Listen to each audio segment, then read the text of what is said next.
فأنا ناصح لإخواني بالصدع بالحق تبيض وجوههم. السكوت في مسألة الحزبية يضرها، فاصدع بما تؤمر وأعرض عن المشركين.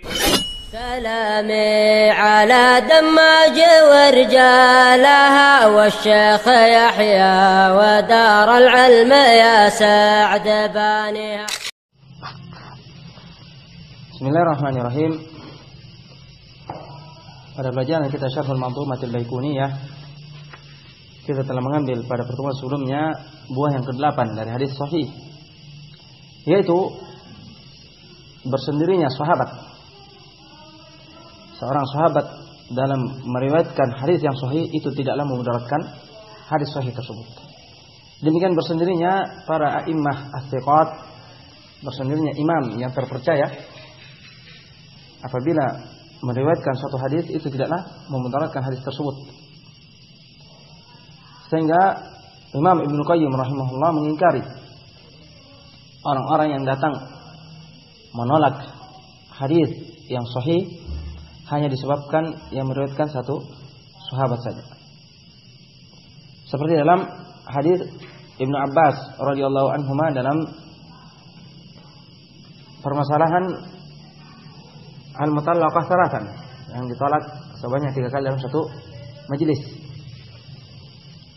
Sehingga orang yang ingin menolak dalil ini karena tidak sesuai dengan pendapat mereka mengatakan tidak ada yang meriwayatkan dari para sahabat kecuali Ibnu Abbas.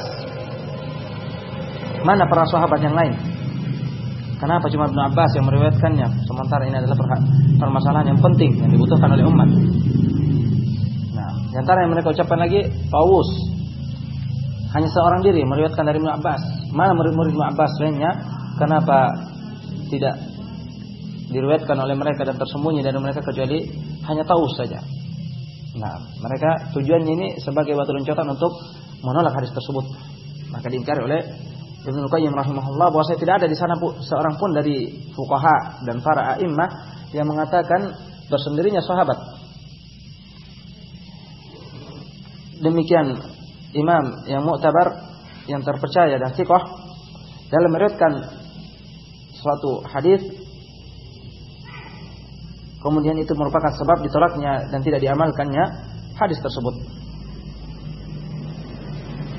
atau menolak hadis tersebut.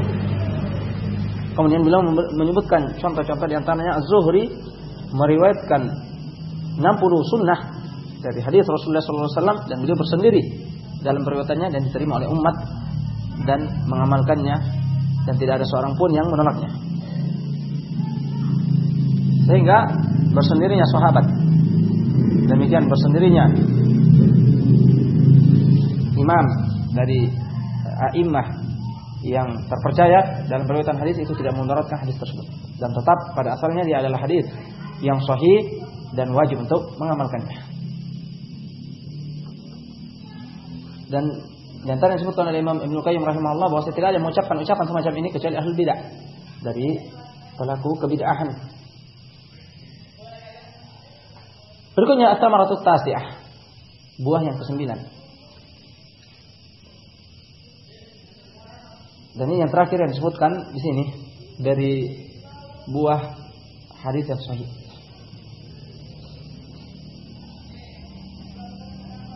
Yaitu ma kullu haditsin sahihin tuhadditsu bihil am. Tidak semua hadis yang sahih itu layak disampaikan kepada keumuman manusia. Wa dalilu ala dzalika, itu tidak seluruh hadis pantas untuk disampaikan pertama kepada orang-orang umum dan awam yang tidak memahaminya.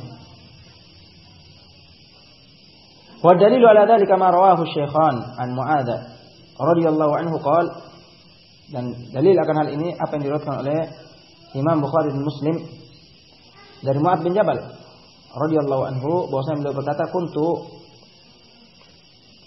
radifan Nabi sallallahu alaihi wasallam ala himar. Saya pernah digonceng oleh Nabi sallallahu alaihi wasallam di belakang beliau di atas keledai.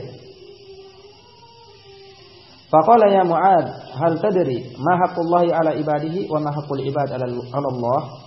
Kemudian Rasulullah sallallahu alaihi wasallam bersabda mengatakan kepada Mu'adz, "Wahai Mu'adz, tahukah kamu apakah hak Allah atas hamba-hambanya dan apakah hak hamba-hamba terhadap atas Allah?" Qultu Allahu wa rasuluhu a'lam. Maka aku mengatakan Allah dan Rasulnya yang lebih tahu. Qala fa inna haqqallah 'alal ibad ay ya'buduhu wa la yusyriku bihi syai'an. Maka Rasulullah sallallahu alaihi wasallam bersabda, sesungguhnya hak Allah atas hamba-hambanya adalah agar mereka beribadah kepadanya dan tidak mempersekutukannya dengan sesuatu pun. Wa haqqul ibadi 'ala Allah alla yu'adzib man la yusyrik bihi syai'an. Dan hak hamba-hambanya atas Allah adalah Allah Subhanahu wa taala tidak menyiksa siapa yang tidak mempersekutukan dengannya sesuatu pun. Qultu ya Rasulullah, afala ubashshir bihin nas? Maka aku katakan, wahai Rasulullah, tidakkah saya memberikan kabar gembira dengannya, dengan hadis ini kepada manusia? Qala la tubashshirhum fayattakilu. Maka Rasulullah SAW menjawab, janganlah kamu sampaikan kepada mereka sehingga mereka pun bersandar dengan hadis ini dan akhirnya malas beramal. Cukup dengan bertauhid, menyembah Allah Subhanahu wa taala semata dan tidak mempersekutukannya, kemudian pasti masuk jannah. Sehingga mereka ittikal, bersandar dengan hadis tersebut. Wa fi riwayatin lahum an Anasin. Demikian pada riwayat yang diriwayatkan oleh keduanya, yaitu Syekh atau Imam Bukhari dan Muslim, dari Anas bin Malik, anna Nabiy sallallahu alaihi wasallam qala li Mu'adz,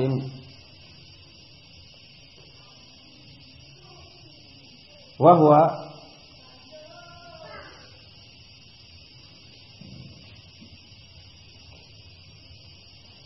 qala li Mu'adz wa huwa radifuhu, ma min ahadin yashhadu an la ilaha illallah wa anna Muhammadar Rasulullah sidqan min qalbihi illa harramahu Allahu 'alan nar. Qala ya Rasulullah, afala ukhbiru bihi an-nasa fayastabshiru? Qala idzan yattakilu. Fa akhbar bihi Mu'adz inda mautihi ta'assuman.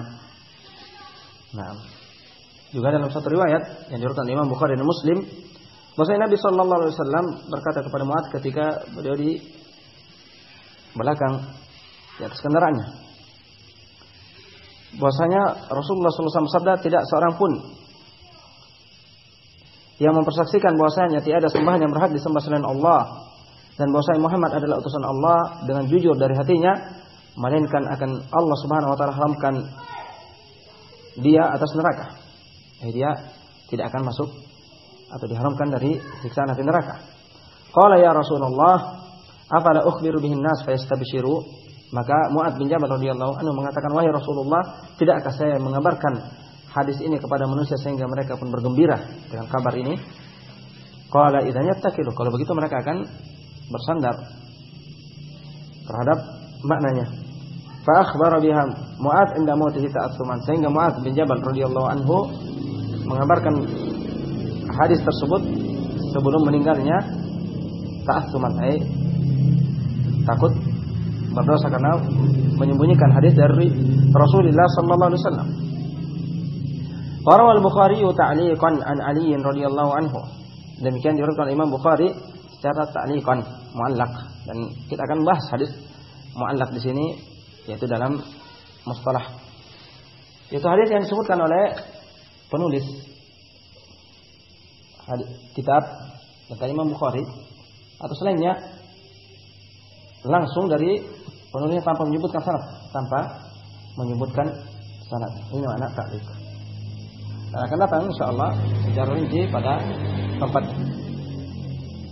Dari Ali radhiyallahu anhu bahwasanya beliau berkata, sampaikanlah kepada manusia dengan apa yang mereka pahami.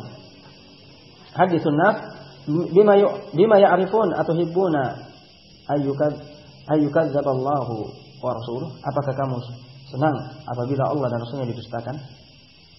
Wa mithlu qauli Ibnu Mas'ud, Demikian seperti ucapan Ibnu Mas'ud, "Ma anta muhadditsu qauman haditsan la tablughu uquluhum illa kana li ba'dihim fitnah." Rawahu Muslim. Tidak engkau menyampaikan suatu kaum dengan suatu hadis yang tidak sampai akal-akal mereka, melainkan akan menjadi fitnah atas atau bagi sebagian dari mereka. Diriwayatkan Imam Muslim. Qala al-Hafiz Ibnu Hajar, "Wa mimman kariha at-tahdits bi ba'din duna ba'di Ahmad." Al-Hafiz Ibnu Hajar rahimahullah mengatakan di antara yang membenci menyampaikan suatu sebagian hadis tanpa sebagian yang lain adalah Imam Ahmad. Fil ahadits allati zahiruha al-khuruj 'ala al-amir. Terutama pada hadis-hadis yang lahiriahnya bermakna pemberontakan terhadap para penguasa. Nah.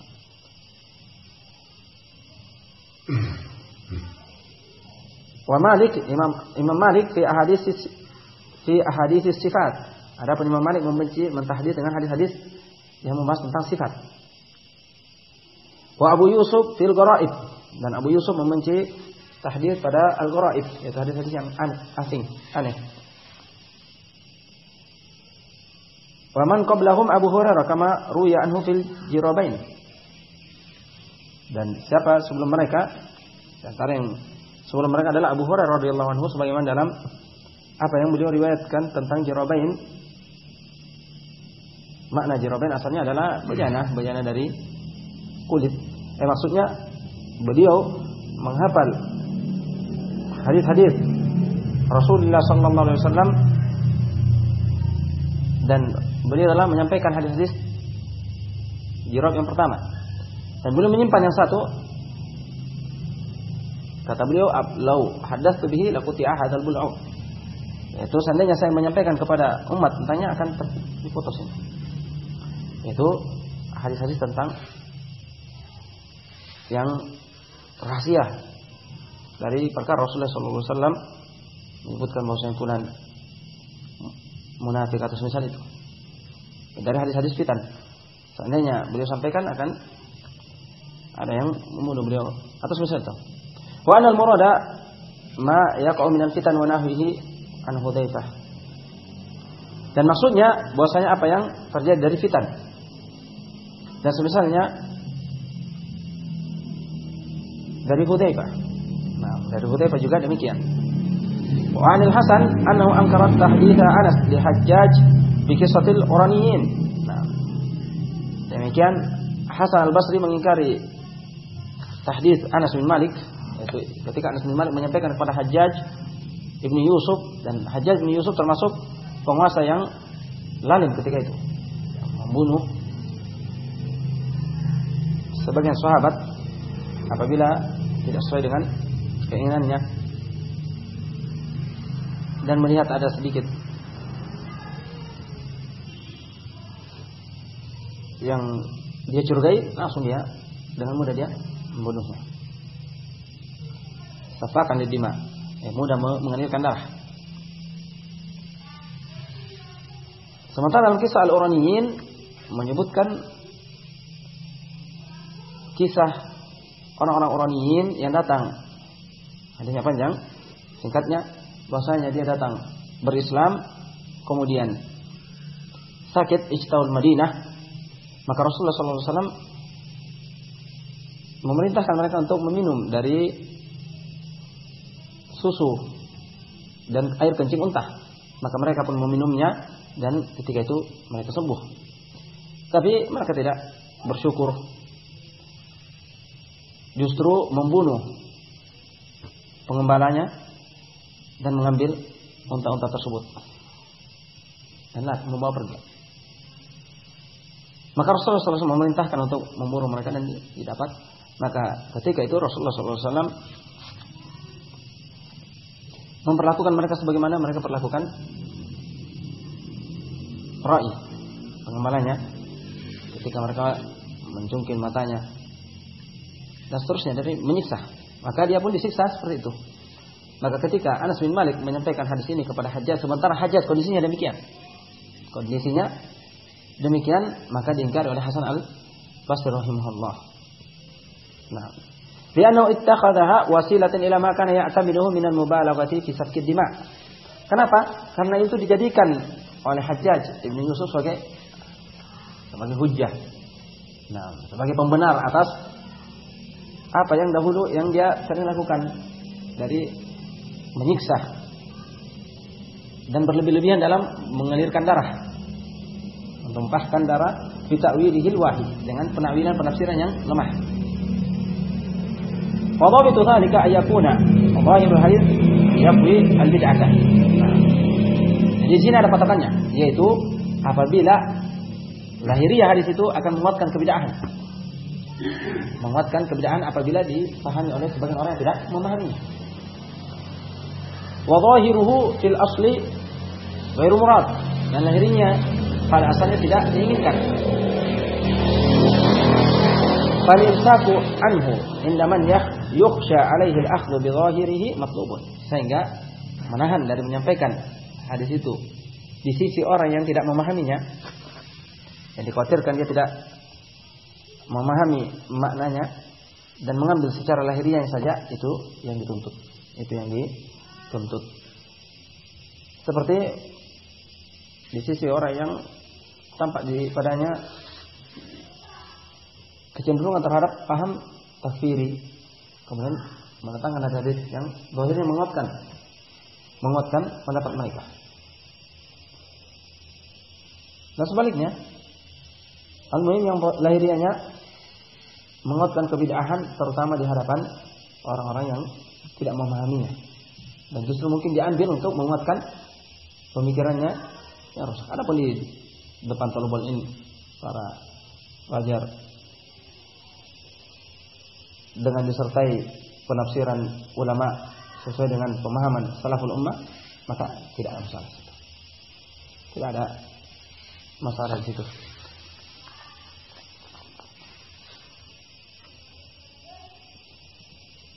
Demikian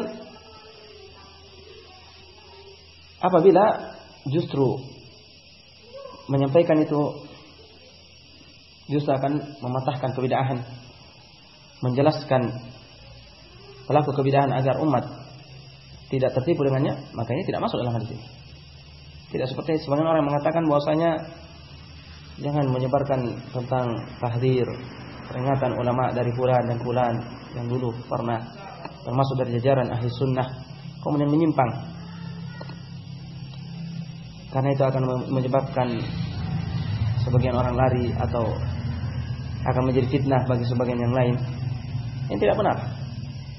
Karena itu justru mematahkan kebid'ahan, dan awam perlu mengetahui kebenaran dan mana yang benar dan mana yang batil, mana yang benar dan mana yang batil. Dan inilah amalan ulama dari dulu sampai sekarang. Dari dulu sampai sekarang kitab-kitab mereka dipenuhi dengan jarh wa ta'dil. Jarh dan ta'dil. Jarh yaitu mencelah para pelaku penyimpangan kebid'ahan. Demikian dari para perawi hadis yang pendusta dan yang mendatangkan hadis-hadis palsu, agar diketahui oleh umat dan agar umat tidak tertipu dengannya. Demikian ta'dil, tazkiyah kepada ahlul astiqat, ahlus sunnah, orang-orang terpercaya. Demikian ahlus sunnah wal jamaah yang layaknya diambil ilmunya. Maka ini dari dulu sampai sekarang tidak ada seorang pun dan mengatakan bahwasanya itu termasuk sebuah fitnah dan sebagainya. Dengan ini kita telah selesai dari buah yang ke-9 dan merupakan akhir dari pembahasan hadis sahih, dan insyaallah pada pertemuan berikutnya kita akan lanjutkan pembahasan hadis al-hasan.